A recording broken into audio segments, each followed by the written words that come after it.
ರಾಧೌತಪದಾಂ ಹಿಮಾಲಯ ಕಿರೀಟಿನೀಂ ಬ್ರಹ್ಮರಾಜರ್ಷಿರತ್ನಾಢ್ಯಾಂ ವಂದೇ ಭಾರತ ಮಾತರಂ.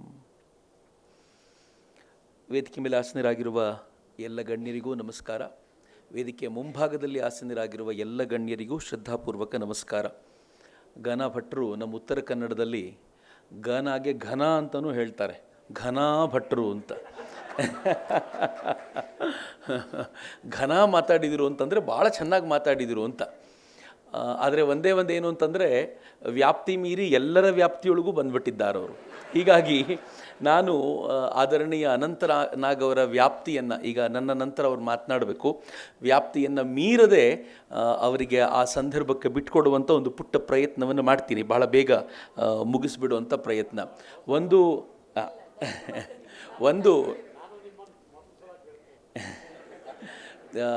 ಭಟ್ರು ಬಹಳ ದೊಡ್ಡ ಸಾಹಸಿಗಳು.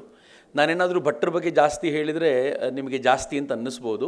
ಯಾಕೆಂದರೆ ಆಲ್ರೆಡಿ ಘನ ಭಟ್ರು ಯಾರಿಗೂ ಏನು ಉಳಿಸದಂತೆ ಎಲ್ಲ ಮುಗಿಸಿದ್ದಾರೆ. ಹೀಗಾಗಿ ನಾನು ಭಾಳ ಹೇಳೋದು ಏನೂ ಇಲ್ಲ. ಯಾವುದ್ಯಾವುದನ್ನು ಮುಟ್ಟಿದ್ದಾರೋ ಅದರಲ್ಲೆಲ್ಲ ಸಾಹಸ ಮಾಡಿರೋವಂಥವ್ರು ಭಟ್ಟರು. ಅವ್ರ ಪತ್ರಿಕೆಗಳನ್ನು ಶುರು ಮಾಡಿದರೆ ವಿಜಯ ಕರ್ನಾಟಕಕ್ಕೆ ಬಂದರು, ಅಲ್ಲಿಂದ ವಿಜಯವಾಣಿಗೆ ಬಂದರು, ಆನಂತರ ಒಂದು ಚಾಲೆಂಜ್ ತೊಗೊಂಡು ವಿಶ್ವವಾಣಿ ಮಾಡಿದರು.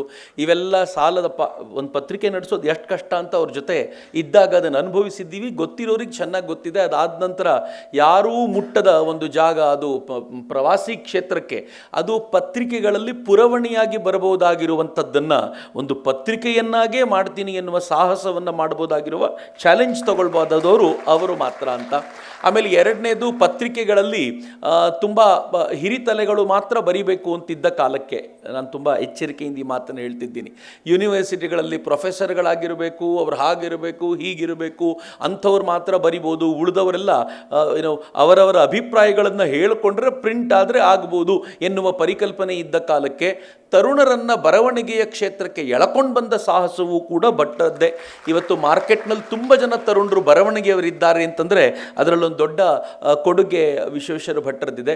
ಆಮೇಲೆ ಪುಸ್ತಕ ಪ್ರಕಾಶನ ಅನ್ನೋದೆಲ್ಲ ಹೆಂಗಿತ್ತು ಒಂದು ಕಾಲದಲ್ಲಿ ಅಂತಂದರೆ, ಒಂದು ಪುಸ್ತಕ ಪ್ರಕಟ ಆದರೆ 50 ಪುಸ್ತಕ 100 ಪುಸ್ತಕ ಹೋಗುತ್ತೆ ಅನ್ನೋ ಕಾಲಕ್ಕೆ ತಮ್ಮ ಅಂಕಣಗಳನ್ನು, ತಮ್ಮ ಪತ್ರಿಕೆಗಳಲ್ಲಿ ಬರೆದವರ ಅಂಕಣಗಳನ್ನು ಪ್ರಕಟಿಸಿ ಆ ಪುಸ್ತಕವನ್ನು ಜನ ತೆಗೆದುಕೊಂಡು ಓದುವಂತೆ ಮಾಡಿದ ಸಾಹಸವೂ ಕೂಡ ಭಟ್ಟರದ್ದು ಅಂತ ನಾನು ಅನೇಕ ಅವರ ಸಾಹಸಗಳ ಲಿಸ್ಟು ಅನೇಕ.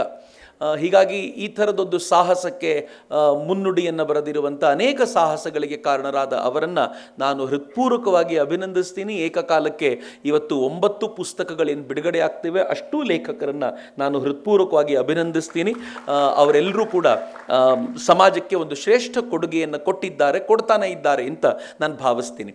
ಒಂದು ಒಳ್ಳೆ ಮಾತಿದೆಯಲ್ಲ, ನಿಮ್ಮ ಫ್ರೆಂಡ್ ಯಾರು ಅಂತ ಹೇಳಿ ನಿಮ್ಮ ಕ್ಯಾರೆಕ್ಟರ್ ಏನು ಅಂತ ನಾನು ಹೇಳ್ತೀನಿ ಅಂತಾರಲ್ಲ, ಹಾಗೆಯೇ ಈ ಮಾತಿಗೆ ನಾವು ಆ್ಯಡ್ ಮಾಡ್ಬೋದಾದರೆ, ಒಂದು ರಾಷ್ಟ್ರ ಯಾವ ಥರದ ಪುಸ್ತಕದ ಪ್ರಕಟಣೆ ಮಾಡುತ್ತೆ ಅಂತ ಹೇಳಿ ಆ ರಾಷ್ಟ್ರ ಹೇಗಿದೆ ಅಂತ ನಾನು ಹೇಳ್ತೀನಿ ಅಂತ ನಿಸ್ಸಂಶಯವಾಗಿ ಹೇಳ್ಬೋದು ಅಂತ. ಆ ರಾಷ್ಟ್ರದಲ್ಲಿ ಒಳ್ಳೊಳ್ಳೆಯ ಕಾವ್ಯಗಳು ಪ್ರಕಟಗೊಳ್ತಾ ಇವೆ, ಒಳ್ಳೊಳ್ಳೆ ಸಾಹಿತ್ಯ ಬರ್ತಾ ಇದೆ ಅಂತಂದರೆ ಅರ್ಥ ಆ ರಾಷ್ಟ್ರ ಸುಭಿಕ್ಷವಾಗಿದೆ, ಯಾವ ಟೆನ್ಷನ್ನು ಇಲ್ಲದೆ ಜನ ಬದುಕಿದ್ದಾರೆ ಅಂತ, ಅನುಮಾನವೇ ಇಲ್ಲ. ಒಂದು ರಾಷ್ಟ್ರ ಯಾವತ್ತಾದರೂ ಒಂದು ಪ್ರಾಪಗೆಂಡಾ ಸಾಹಿತ್ಯದಲ್ಲೇ ಅನಿವಾರ್ಯವಾಗಿ, ಅಜೆಂಡಾ ಬೇಸ್ಡ್ ಸಾಹಿತ್ಯದಲ್ಲೇ ಅನಿವಾರ್ಯವಾಗಿ ಮುಳುಗಿದೆ ಅಂತಂದರೆ ಆ ರಾಷ್ಟ್ರ ಯುದ್ಧ ಭೂಮಿಯಲ್ಲಿದೆ ಅಂತಲೇ ಅರ್ಥ.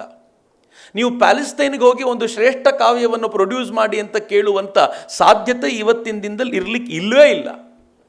ನೀವು ಇಸ್ರೇಲಿಗೆ ಹೋಗಿ ನೀವು ಒಂದು ಶ್ರೇಷ್ಠ ಕಾವ್ಯವನ್ನು ಕೊಡಬಲ್ಲಿರಾ ಅಂತ ಕೇಳಿದರೆ ಈಗ ಅವ್ರ ಹತ್ರ ಸಾಧ್ಯವೇ ಇಲ್ಲ.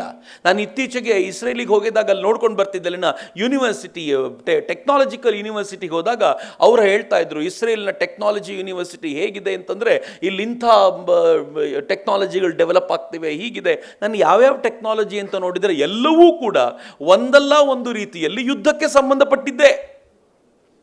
ಯಾಕೆ ಯುದ್ಧಕ್ಕೆ ಸಂಬಂಧಪಟ್ಟ ಟೆಕ್ನಾಲಜಿ ಬೇಕು ಅಂತಂದರೆ ಅನಿವಾರ್ಯ. ಅವರಿಗೆ ಅವರು ಬದುಕಬೇಕು ಅಂದರೆ ಅದನ್ನು ಮಾಡಬೇಕು ಅಂತ.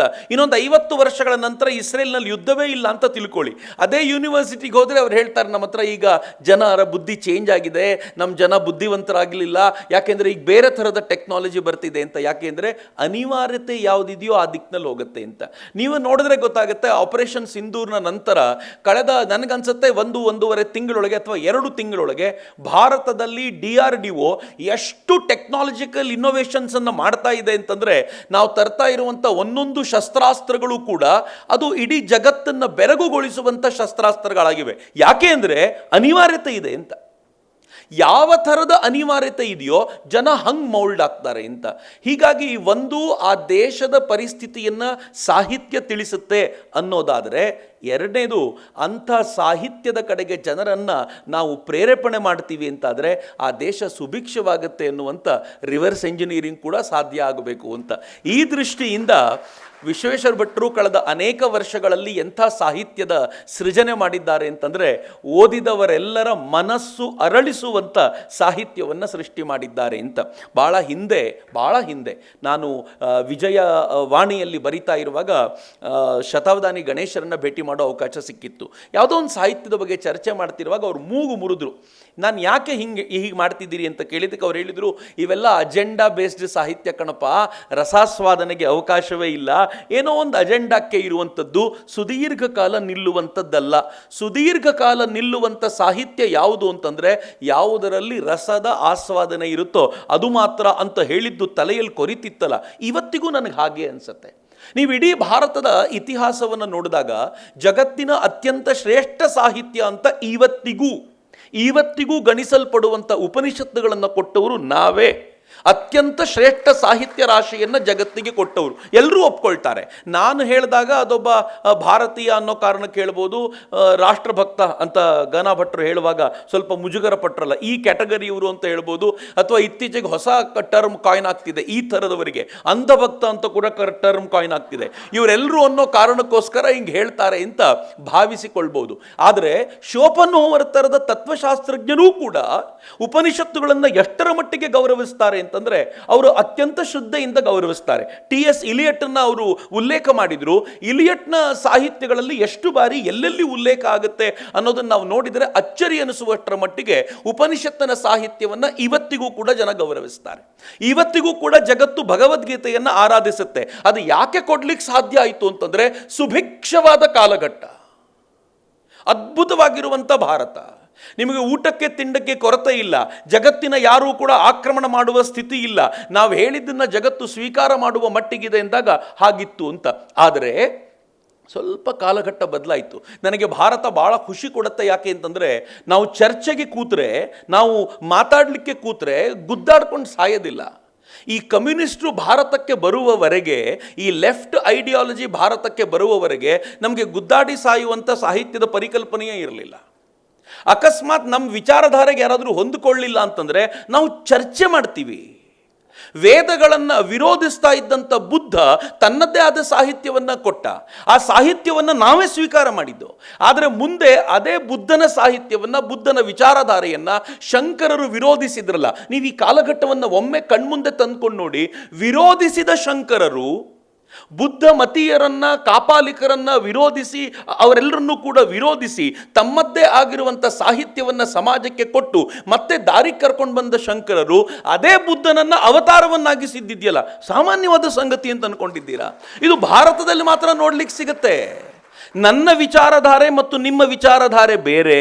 ಹೀಗಾಗಿ ಬೇರೆ ಬೇರೆ ವಿಚಾರಧಾರೆಯ ನಾವಿಬ್ಬರು ಕಿತ್ತಾಡ್ಕೊಂಡು ಸಾಯಬೇಕು ಅನ್ನೋದು ಭಾರತದ ಚಿಂತನೆ ಅಲ್ವೇ ಅಲ್ಲ. ಯಾವ ವಿಚಾರಧಾರೆಗೆ ಗೌರವ ಕೊಡಬೇಕು ಅದನ್ನು ಕೊಟ್ಟ ನಂತರ ಮತ್ತೊಂದು ವಿಚಾರಧಾರೆಯವರನ್ನು ಗುರುತಿಸಿ ಗೌರವಿಸುವ ಪರಂಪರೆ ಇದೆಯಲ್ಲ, ಇದನ್ನು ಉದ್ದಕ್ಕೂ ನಮಗೆ ನೋಡ್ಲಿಕ್ಕೆ ಸಿಗುತ್ತೆ ಅಂತ. ಹೀಗಾಗಿ ಭಾರತದ ವೈಚಾರಿಕ ಸಂಘರ್ಷಗಳು ಅಪಶಬ್ದಗಳ ಕಂತೆಯಲ್ಲ. ಅದೆಲ್ಲಾದರೂ ಅಪಶಬ್ದಗಳ ಕಂತೆಗಳು ಹುಟ್ಟಿಕೊಂಡಿದ್ರೆ, ಇತ್ತೀಚೆಗೆ ಒಂದು ದೊಡ್ಡ ಚರ್ಚೆ ಶುರುವಾಯ್ತಲ್ಲ, ಶಂಕರಾಚಾರ್ಯರು ವರ್ಸಸ್ ಮಧ್ವಾಚಾರ್ಯರು ಶುರುವಾಗ್ಬಿಡ್ತು. ಅದು ಬೌದ್ಧಿಕವಾಗಿ ತಮ್ಮಂತಾವು ಬುದ್ಧಿವಂತರು ಅಂತ ಅನ್ನಿಸಿಕೊಂಡಂಥವ್ರು ಮಾಡಬಹುದಾಗಿರುವಂಥ ಚರ್ಚೆ.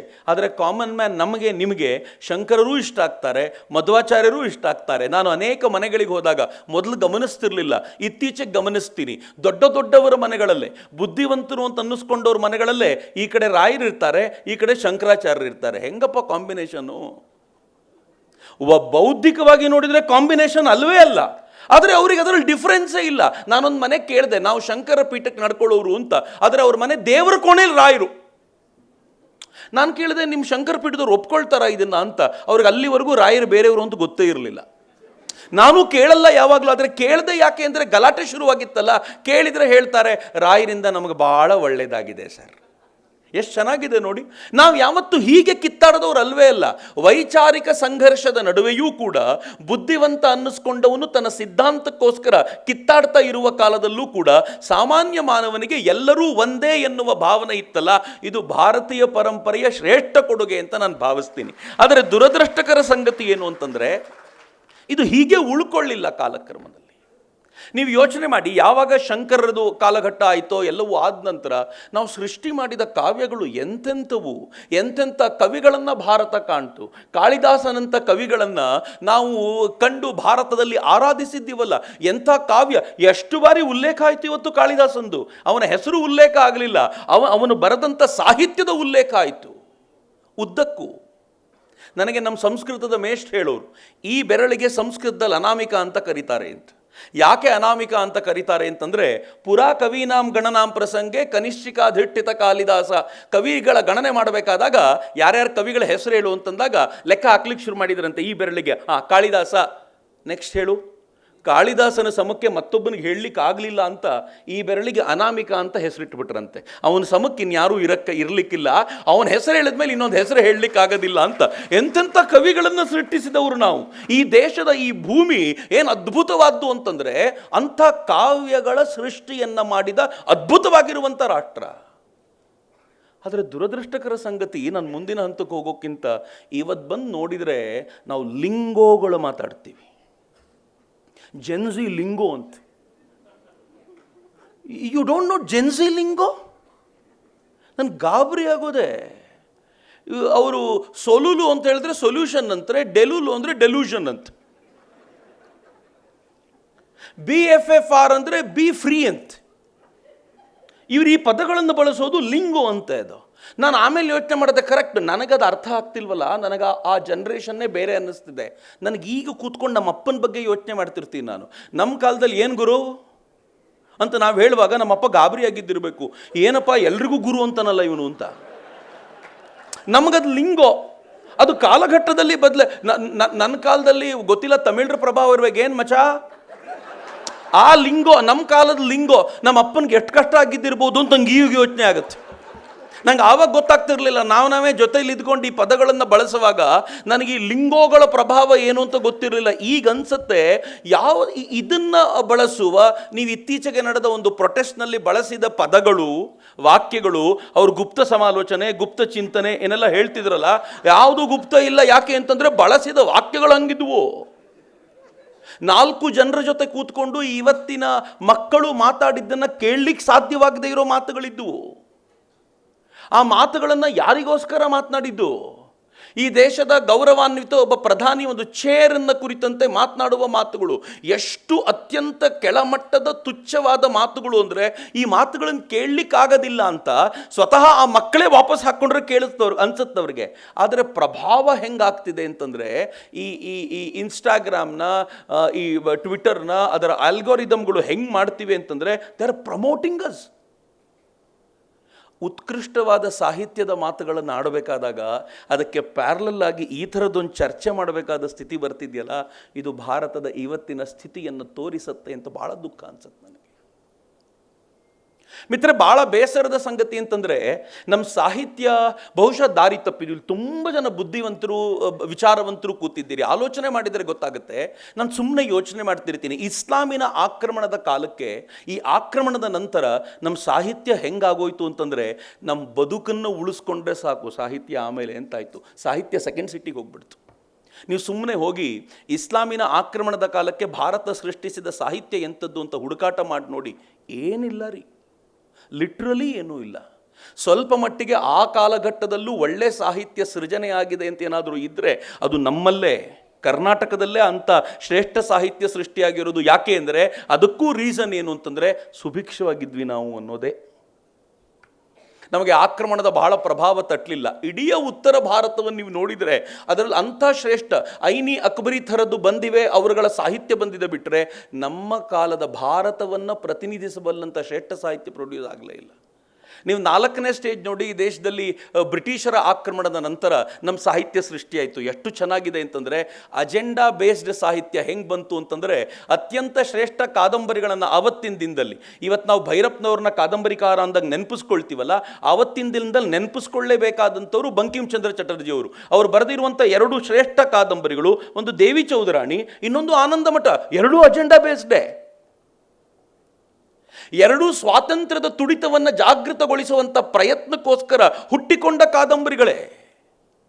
ನೀವು ಸ್ವಲ್ಪ ಮಟ್ಟಿಗೆ ಆ ಕಾಲದಲ್ಲಿ ಕವಿತ್ವದ ದೃಷ್ಟಿಯಿಂದ ಇಡೀ ಸಮಾಜವನ್ನು ಆವರಿಸಿಕೊಂಡ ರವೀಂದ್ರನಾಥ್ ಠಾಗೂರರು ಒಂದಷ್ಟು ಅತ್ಯುತ್ಕೃಷ್ಟವಾಗಿರುವಂಥ ಕಾವ್ಯ ಸೃಷ್ಟಿ ಮಾಡಿದ್ರು ಅಂತ ನಾವು ಸಂತೋಷ ಪಡ್ತೀವಿ ಅಂತಾದರೆ, ಅವರೂ ಕೂಡ ಈ ಸ್ವಾತಂತ್ರ್ಯದ ಪ್ರೇರಣೆಯಿಂದ ಆಚೆ ಬಂದಿರಲಿಲ್ಲ.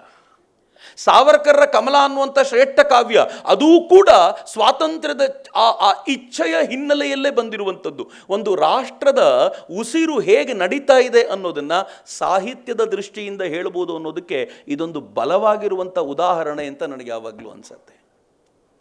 ಯಾವಾಗ ಭಾರತದ ಸ್ವಾತಂತ್ರ್ಯದ ಹೊಸ್ತಿಲಲ್ಲಿತ್ತಲ್ಲ, ಆನಂತರ ಅಂತೂ ಲೈಟ್ ಸಾಹಿತ್ಯಗಳು ಅಂತ ಎಷ್ಟು ಬರಕ್ಕೆ ಶುರುವಾಯಿತು ಅಂದರೆ, ಈಗಲೂ ಕೂಡ ನೀವು ಮಾರ್ಕೆಟಿಗೆ ಹೋಗಿ ಒಂದು ಅಂಗಡಿಯಲ್ಲಿ ನಿಂತರೆ ಇದು ಲೆಫ್ಟ್ ಸಾಹಿತ್ಯ, ಇದು ರೈಟ್ ಸಾಹಿತ್ಯ ಅಂತ ನಾವು ಪ್ರತ್ಯೇಕಿಸಬಹುದಾಗಿರುವಷ್ಟು ಸಾಹಿತ್ಯ ಹಂಗೆ ಕಾಣುತ್ತೆ ಅಂತ. ಅಂದರೆ ಒಂದು ದೇಶ ಯಾವುದರ ಮೂಲಕ ಹಾದು ಹೋಗ್ತಾ ಇದೆ ಅನ್ನೋದನ್ನು ನೀವೊಂದು ಬುಕ್ ಸ್ಟಾಲಿಗೆ ಹೋಗಿ ನಿಂತ್ಕೊಂಡ್ರೆ ಹೇಳ್ಬೋದು ಅನ್ನೋದು ಇದು 100% ಹೌದು ಅಂತ ಅನಿಸುತ್ತೆ ನನಗೆ. ಹೀಗಾಗಿ ಹೊಸ ಪೀಳಿಗೆಯನ್ನು ಒಂದು ಶ್ರೇಷ್ಠ ಸಾಹಿತ್ಯದ ಕಡೆ ಮುಖ ಮಾಡುವಂತೆ ಮಾಡಿಸುವಂಥ ಒಂದು ದೊಡ್ಡ ಪ್ರಯತ್ನ ಆಗಬೇಕಾಗಿದೆಯಲ್ಲ, ಆ ಪ್ರಯತ್ನ ಗೊತ್ತೋ ಗೊತ್ತಿಲ್ಲದೇನೋ ಸೈಲೆಂಟಾಗಿ ವಿಶ್ವೇಶ್ವರ ಭಟ್ರು ತಮ್ಮ ಪತ್ರಿಕೆಗಳ ಮೂಲಕ ನಿರಂತರವಾಗಿ ಮಾಡ್ತಾ ಇದ್ದಾರೆ ಅಂತ ನಾನು ಭಾವಿಸ್ತೀನಿ. ಕೆಲವೊಂದು ಸಲ ಅದು ನಮಗೆ ಗೊತ್ತಾಗ್ತಿರಲ್ಲ ಏನು ನಡೀತಿದೆ ಸಮಾಜದೊಳಗೆ ಅಂತ. ಹೀಗಾಗಿ ಒಳ್ಳೆಯ ಸಾಹಿತ್ಯವನ್ನು ಓದುವಂಥ ಒಂದು ಪ್ರಕ್ರಿಯೆಯನ್ನು ಮಾಡಿಕೊಡಬೇಕು ಅಂತ ನನಗೂ ಗೊತ್ತಾಗ್ತಿರಲಿಲ್ಲ. ನಾನು ಕಾಲೇಜಿಗೆ ಹೋಗ್ತಿರುವಾಗ ಒಬ್ಬ ಬರಹಗಾರನು ತುಂಬ ಓದ್ತಿದ್ದೆ. ಅದು ನನ್ನ ಬರವಣಿಗೆಯಲ್ಲಿ ಮಾತಿನಲ್ಲಿ ವ್ಯಕ್ತವಾಗ್ತಿತ್ತು. ಆ ಮಾತು ನೀವು ಮಾತಾಡುವಾಗ ನೀವು ಬಳಸುವ ಪದಗಳಲ್ಲೇ ಗೊತ್ತಾಗುತ್ತೆ ಯಾರನ್ನು ಓದ್ತಾರೆ ಇವರು ಅಂತ. ನೀವು ಬರೆಯುವಾಗ ಬಳಸುವ ಪದಗಳಲ್ಲೇ ಗೊತ್ತಾಗುತ್ತೆ ಯಾರನ್ನು ಓದ್ತಾರೆ ಅಂತ. ಇದನ್ನು ಗುರುತಿಸಿದಂಥ ಒಬ್ಬ ಶ್ರೇಷ್ಠ ಲೇಖಕರು ನನಗೊಂದಿನ ಫೋನ್ ಮಾಡಿದರು, ನೀನು DVG ಅವರ ಜ್ಞಾಪಕ ಚಿತ್ರಶಾಲೆ ಓದು ಅಂತ. ನಾನು ಯಾಕೆ ಹಿಂಗೆ ಸಜೆಸ್ಟ್ ಮಾಡ್ತಿದ್ದಾರೆ ಅಂತ ಕೇಳಿದೆ. ಯಾಕೆ ಅಂತ ಕೇಳಿದೆ. ನಿನ್ನ ಮಾತಿನಲ್ಲಿ, ನಿನ್ನ ಬರಹದಲ್ಲಿ ಬೇರೆ ಬೇರೆ ಪದಗಳು ಬರಲಿಕ್ಕೆ ಶುರುವಾಗಿವೆ, ಸ್ವಲ್ಪ ಕಂಟ್ರೋಲ್ ಮಾಡುವುದನ್ನು ಅಂತ. ಒಳ್ಳೆಯ ಪದಗಳು, ಒಳ್ಳೆಯ ಮಾತುಗಳು, ಒಳ್ಳೆಯ ಸಾಹಿತ್ಯದ ಅಧ್ಯಯನದಿಂದ ಬರುತ್ತೆ. ಅದು ಒಂದು ಇಡೀ ಜನಾಂಗವನ್ನು ಪ್ರತಿನಿಧಿಸುತ್ತೆ. ಆ ಜನಾಂಗದ ಸ್ವಾಸ್ಥ್ಯ ಹೇಗಿದೆ ಅಂತ ತೋರಿಸುತ್ತೆ ಅಂತ. ಈ ದೃಷ್ಟಿಯಿಂದ ಪ್ರತಿ ಪುಸ್ತಕ ಹೊರಗೆ ಬಂದಾಗಲೂ ಕೂಡ ಆ ಪುಸ್ತಕ ಮುಂದಿನ ಜನಾಂಗದ ಸ್ವಾಸ್ಥ್ಯದ ಕಾರಣಕ್ಕೆ ಬರುತ್ತೆ ಅಂತ. ಈ ಕಾರಣಕ್ಕೆ ಇವತ್ತು 9 ಪುಸ್ತಕಗಳೇನು ಬಂದಿವೆ, ಆ 9 ಪುಸ್ತಕ ಭಾರತದ ಸ್ವಾಸ್ಥ್ಯವನ್ನು ಹೆಚ್ಚಿಸುವ ದೃಷ್ಟಿಯಿಂದ ಅದು ಅಗತ್ಯವಾಗಿ ಸಮಾಜಕ್ಕೆ ಉಪಯೋಗ ಆಗಲಿ ಅಂತ ಹಾರೈಸಬಲ್ಲ ಅಷ್ಟೇ. ಇದು ಸ್ವಾಸ್ಥ್ಯವನ್ನು ಹೆಚ್ಚಿಸಲಿಕ್ಕೆ ನಾವು ಊಟ ಹೇಗೆ ಮಾಡಬೇಕು ಅನ್ನೋದು ಹೆಂಗಿದೆಯೋ, ಏನನ್ನು ಓದಬೇಕು ಅನ್ನೋದು ಅಷ್ಟೇ ಮಹತ್ವಪೂರ್ಣವಾದ ಸಂಗತಿ ಅನ್ನೋದನ್ನು ನಾವು ಅರ್ಥ ಮಾಡಿಕೊಂಡಾಗ ಇದು ಅರಿವಾಗುತ್ತೆ. ಇವತ್ತಿನ ಭಾರತ ಈ ದೃಷ್ಟಿಯಿಂದ ನೆಮ್ಮದಿಯ ಹಂತಕ್ಕೆ ಹೋಗಬೇಕಾಗಿರುವಂಥ ಕಾಲಘಟ್ಟ. ತುಂಬ ಚೆನ್ನಾಗಿದೆ ಕಾಲಘಟ್ಟ, ಬಹಳ ಒಳ್ಳೆಯ ಸಂದರ್ಭದಲ್ಲಿ ನಾವಿದ್ದೀವಿ. ಎಂಥ ಒಳ್ಳೆಯ ಸಂದರ್ಭ ಅಂತಂದರೆ, ಇನ್ನೇನೂ ಕೆಲಸಕ್ಕೆ ಬರೋದಿಲ್ಲ ಅಂತ ಪಕ್ಕಕ್ಕಿಟ್ಟಿದ್ದ ಒಂದು ಜನ್ಜಿ ಜನಾಂಗ ದೆಹಲಿಯ ನಡು ರಸ್ತೆಯಲ್ಲಿ ನಿಂತ್ಕೊಂಡು ನಾವು ಕೂಡ ಪ್ರಶ್ನೆ ಮಾಡ್ತೀವಿ ಅಂತ ಹೇಳುವ ಮಟ್ಟಕ್ಕೆ ಬಂದಿದ್ದಿದೆಯಲ್ಲ, ಸಾಮಾನ್ಯವಾದ ಸಂಗತಿ ಎಲ್ಲ ಮಿತ್ರರೇ. ನಾನು ಕಾಲೇಜಿನ ವಿದ್ಯಾರ್ಥಿಗಳೊಂದಿಗೆ, ತರುಣರೊಂದಿಗೆ ತುಂಬ ಸಂಪರ್ಕದಲ್ಲಿ ಇರ್ತೀನಿ. ನಂಗೆ ತುಂಬ ಅವ್ರ ಜೊತೆ ಒಡನಾಟ ಇರೋದ್ರಿಂದ ಗೊತ್ತು. ಎಷ್ಟು ಬೇಸರ ಆಗಿತ್ತು ಒಂದು ಹಂತದಲ್ಲಿ ಅಂತಂದರೆ, ಇವರು ಎಳ್ಕೊಂಡು ಬಂದರೂ ರಸ್ತೆಗೆ ಬಂದು ನಿಲ್ಲಿಸ್ಲಿಕ್ಕೆ ಆಗೋದಿಲ್ಲ ಅಂತ ಅನಿಸಿತ್ತು. ಇವತ್ತು ಎಳಿಬೇಕಾದ ಪ್ರಮೇಯ ಬರಲಿಲ್ಲ, ಅವರವರಾಗೆ ಬಂದರು. ಆದರೆ ಇನ್ನು ಮುಂದೆ ಒಳ್ಳೆಯ ಕಾರಣಗಳಿಗೋಸ್ಕರ ಹೆಚ್ಚು ಹೆಚ್ಚು ಸಜ್ಜನ ವೃತ್ತಿಯ ರೂಪದಲ್ಲಿ ಬರಬೇಕು ಅಂತಂದರೆ ಅವ್ರಿಗೆ ಬೇಕಾಗಿರುವಂಥದ್ದನ್ನು ಸಮಾಜ ಕೊಡಬೇಕಾಗಿರುವಂಥ ಅಗತ್ಯ ಇದೆ ಅಂತ ನನಗೆ ಅನಿಸುತ್ತೆ. ಈ ದೃಷ್ಟಿಯಿಂದ ನನ್ನ ಜವಾಬ್ದಾರಿ, ನಮ್ಮೆಲ್ಲರ ಜವಾಬ್ದಾರಿ ಅಷ್ಟೇ ದೊಡ್ಡ ಮಟ್ಟದಲ್ಲಿದೆ. ನಾವೆಲ್ಲರೂ ಈ ಹಬ್ಬದಲ್ಲಿ ಪಾರ್ಟಿಸಿಪೇಟ್ ಮಾಡಬೇಕು. ಹೊಸ ಪೀಳಿಗೆಯನ್ನು ಸರಿಯಾದ ದಿಕ್ಕಿನ ಕಡೆಗೆ ಕರ್ಕೊಂಡು ಬರಬೇಕು ಎನ್ನುವಂಥ ಬಯಕೆ ಯಾರ್ಯಾರಲ್ಲಿ ತುಂಬಿಕೊಂಡಿದೆಯೋ ಅವರೆಲ್ಲರೂ ಶ್ರೇಷ್ಠ ಸಂಗತಿಗಳನ್ನು ಮುಂದಿನ ಪೀಳಿಗೆಗೆ ಕೊಡುವಂಥ ಪ್ರಯತ್ನ ಮಾಡಿದರೆ ಒಂದು ಶ್ರೇಷ್ಠ ಸಮಾಜ ನಿರ್ಮಾಣ ಆಗುತ್ತೆ. ಅದರಲ್ಲಿ ಯಾವ ಅನುಮಾನವೂ ಇಲ್ಲ. ಅಂಥ ಶ್ರೇಷ್ಠ ಸಮಾಜದ ನಿರ್ಮಾಣಕ್ಕೆ ಭಾರತ ತುಂಬ ತಯಾರಾಗಿದೆ. ಈಗ ಬೇಸ್ ತಯಾರಾಗಿದೆ. ನಾನು ಇತ್ತೀಚೆಗೆ DVG ಅವರನ್ನು ಓದ್ತಾ ಇದ್ದೆ. ರಾಮಸ್ವಾಮಿಗಳು ಬರೆದಿರುವಂಥ DVG ಅವರ ನೆನಪುಗಳಲ್ಲಿ ಅವರು DVG ಅವರ ಬಗ್ಗೆ ಹೇಳ್ತಾರೆ. DVG ಅವರದ್ದು ಒಂದು ಸಣ್ಣ ಹೋರಾಟ ಅಂತ. ಯಾರೋ ಒಬ್ಬರು ಅವ್ರಿಗೆ ಇಂಪ್ರೆಸ್ ಮಾಡಿದಿರಿ, ಹೋರಾಟ ಮಾಡಬೇಕು ನಾವು ಅಂತ. ಹೋರಾಟ ಏನು ಗೊತ್ತಾ? ಡಾಕ್ಟರ್ಗಳಿಗೆ ಸಾಹಿತ್ಯ ಓದೋದು ಅಭ್ಯಾಸ ಇರಬೇಕು ಅನ್ನೋದು ಒಂದು ಹೋರಾಟ ಅಂತ. ನನಗೆ ಆಶ್ಚರ್ಯ ಅನ್ನಿಸ್ತು, ಡಾಕ್ಟರ್ಗಳು ಯಾಕೆ ಸಾಹಿತ್ಯ ಓದಬೇಕು? ಅವರು ಓದಬೇಕಾಗಿರೋ MBBS ಪುಸ್ತಕಗಳೇ ಬೇಕಾದಷ್ಟಿವೆ, ಸಾಹಿತ್ಯ ಯಾಕೆ ಓದಬೇಕು ಅಂತಂದರೆ DVG ಅವರು ಹೇಳ್ತಾರೆ, ಡಾಕ್ಟರ್ಗಳು ಸಾಹಿತ್ಯವನ್ನು ಓದಿದರೆ ಜನರ ವ್ಯಕ್ತಿತ್ವವನ್ನು ಅರಿತುಕೊಳ್ಳೋದು ಅವರಿಗೆ ಸುಲಭವಾಗುತ್ತೆ. ಹೀಗಾಗಿ ಜನರನ್ನು ಅರಿತು ಟ್ರೀಟ್ ಮಾಡಬೇಕು ಅಂತಂದರೆ ಸಾಹಿತ್ಯವನ್ನು ಓದುವ ಅಗತ್ಯ ಇದೆ ಅಂತ DVG ಅವರು ಹೇಳ್ತಾ ಇದ್ರು. ಅಂತಂದರೆ ಸಾಹಿತ್ಯಕ್ಕೆ ಇರಬಹುದಾಗಿರುವಂಥ ಮಹತ್ವ ಇದೆಯಲ್ಲ ಬಹಳ ಗಂಭೀರವಾದ್ದು ಅಂತ ನನಗನ್ಸುತ್ತೆ. ಈ ದೃಷ್ಟಿಯಿಂದ ಬಹುಶಃ ಕನ್ನಡ ಫ್ರಂಟ್ ಸೀಟಲ್ಲಿ ಬಂದು ಕೂತ್ಕೋಬೇಕು. ಅದು ನಿಧಾನವಾಗಿ ಬ್ಯಾಕ್ ಸೀಟಿಗೆ ಹೋಗ್ತಾ ಇದೆ ತನಗೆ ಗೊತ್ತಿಲ್ಲದಂತೆ. ಇಂಗ್ಲೀಷ್ ಆದರೂ ಸರಿಯಾಗಿರುವ ಇಂಗ್ಲೀಷ್ ಬಂದು ಕೂತಿದೆಯಾ ಅಂತಂದರೆ ಅದೂ ಇಲ್ಲ. ಅದು ಹೆಂಗಾಗಿದೆ ಅಂತಂದರೆ ಪ್ರತಿಯೊಬ್ಬ ವಿದ್ಯಾರ್ಥಿಯ ಇಂಗ್ಲೀಷು ಡಾಕ್ಟರ್ ಇಂಗ್ಲೀಷ್ ಆಗಿದೆ ಈಗ. ಅವ್ರಿಗೆಲ್ರಿಗೂ ಈ ಮೊಬೈಲಲ್ಲಿ ಕೂತ್ಕೊಂಡು ಟೈಪ್ ಮಾಡಿ ಅದೇ ಸೆಲ್ಫ್ ಕರೆಕ್ಷನ್ ಹಾಕ್ಕೊಂಡು ಹೆಂಗಾಗಿದೆ ಅಂತಂದರೆ ಮೊಬೈಲ್ ಇಲ್ಲದೆ ಪ್ರತ್ಯೇಕವಾಗಿ ಒಂದು ಪತ್ರವನ್ನು ನಾನೇ ಬರೀಲಿಕ್ಕೆ ಸಾಧ್ಯವಾಗದೇ ಇರುವಂಥ ಅತ್ಯಂತ ಕೆಟ್ಟ ಸ್ಥಿತಿಗೆ ಇಂಗ್ಲೀಷು ಹೋಗಿದೆ, ಕನ್ನಡವೂ ಹೋಗಿದೆ. ಎಲ್ಲ ಭಾಷೆಗಳು ಈ ಸ್ಥಿತಿಯಲ್ಲಿ ನಿಂತಿರುವಾಗ ನಮ್ಮೆಲ್ಲರ ಜವಾಬ್ದಾರಿ ಇದೆ, ನಾವೆಲ್ಲರೂ ಸೇರಿ ಅದನ್ನು ಕಟ್ಟಿಕೊಡಬೇಕು ಅಂತ ವಿಶ್ವೇಶ್ವರ ಭಟ್ರು ಅದನ್ನು ಅತ್ಯಂತ ಶಾಂತವಾಗಿ ಸೈಲೆಂಟಾಗಿ ಕಟ್ಟಿಕೊಡ್ತಾ ಇದ್ದಾರೆ. ಅವರ ಪ್ರತಿಯೊಂದು ಬರಹವೂ ಕೂಡ ಅವ್ರದ್ದೊಂದು ವೈಶಿಷ್ಟ್ಯ. ಬಹುಶಃ ನಾನು ಬಹಳ ಹಿಂದಿನಿಂದಲೂ ಕೂಡ ಹೆಚ್ಚು ಕಡಿಮೆ 20 ವರ್ಷಗಳಿಂದ ನಾನು ಅವರ ಜೊತೆ ಇದ್ದೀನಿ ಒಂದಲ್ಲ ಒಂದು ರೂಪದಲ್ಲಿ. ಅವರ ಬರವಣಿಗೆಯನ್ನು ಓದುವಾಗ ಒಂದೇ ಒಂದು ಚಂದ ಏನು ಅಂತಂದರೆ, ಯಾವುದೇ ಪುಸ್ತಕ ತಗೊಳ್ಳಿ, ಯಾವುದೇ ಪೇಜನ್ನು ತೆಗೀರಿ, ಆ ಪೇಜನ್ನು ಕಂಪ್ಲೀಟ್ ಮಾಡೋವರೆಗೂ ನೀವು ಆ ಪುಸ್ತಕ ಮುಚ್ಚಿಡ್ಲಿಕ್ಕೆ ಆಗದೇ ಇರೋ ಥರದ ಬರವಣಿಗೆಯ ಶೈಲಿ ಅವರದ್ದು. ಅವರು 108 ಮಾತುಗಳನ್ನು ನಾನು ನಿರಂತರವಾಗಿ ಓದ್ತಾ ಇದ್ದವನು. ನಾನು ಒಂದು ಸಲ ಬಂದು ಅವರಿಗೆ ಹೇಳಿದೆ, ಪ್ರತಿ ಸಲ ನಿಮ್ಮ ಆರ್ಟಿಕಲ್ ಓದಿ ಮುಗಿಸುವಾಗ ಒಂದು ಹೊಸ ಪದ ಗೊತ್ತಾಗಿರುತ್ತೆ ನಮಗೆ ಅಂತ. ಅದು ಭಟ್ರ ವಿಶೇಷ. ಏನಾದರೂ ಹೊಸ ಪದ, ಆ ಹೊಸ ಪದ ತೀರಾ ಹೊಸ್ತು ಅಂತಲ್ಲ, ಬಳಕೆಯಿಂದ ದೂರವಾಗಿರುತ್ತೆ. ಆದರೆ ಭಟ್ರದನ್ನು ಚಂದ ಮಾಡಿ ಅಲ್ಲಿ ತಂದು ಸೇರಿಸಿ ಆ ಆರ್ಟಿಕಲ್ಗೆ ತುರಕದೆ ಅದು ನಮ್ಗೆ ಗೊತ್ತಾಗುವಂತೆ ಮಾಡುವಂಥ ಒಂದು ಪ್ರಯತ್ನ ಇದೆಯಲ್ಲ, ಅದು ಭಟ್ರ ವಿಶಿಷ್ಟವಾಗಿರುವಂಥ ಪ್ರಯತ್ನ. ಇವತ್ತು ಬರೆದಿರುವಂಥ ಲೇಖಕರಲ್ಲಿ ಇಬ್ಬರಂತೂ ನನಗೆ ಆತ್ಮೀಯ ಮಿತ್ರರು. ಒಬ್ಬರು ಕಿರಣ್ ದೂರದಲ್ಲಿರ್ತಾರೆ, ಅದರ ಭಾಳ ಹತ್ತಿರದಲ್ಲಿದ್ದವರು ನಮಗವರು, ದೂರದಲ್ಲಿದ್ದರೂ ಕೂಡ. ಇನ್ನೊಬ್ಬರು ಮೋಹನ್, ಇಬ್ಬರು ನನಗೆ ಬಹಳ ಆತ್ಮೀಯರು. ಅವರಿಬ್ಬರ ಲೇಖನಗಳನ್ನು ನಿರಂತರವಾಗಿ ಓದ್ಕೊಂಡು ಬಂದಿದ್ದೀನಿ.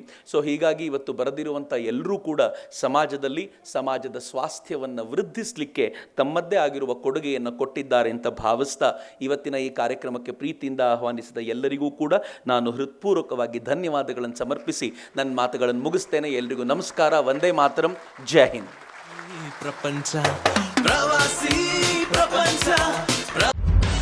ನಿಖರ ಸುದ್ದಿ, ಸದಭಿರುಚಿಯ ಕಾರ್ಯಕ್ರಮ. ನೀವು ನೋಡ್ತಾ ಇದ್ದೀರಾ ಕಹಳೆ ನ್ಯೂಸ್, ಸಮಾಜದ ಜಾಗೃತಿಗಾಗಿ ವಸ್ತುನಿಷ್ಠ ವರದಿ.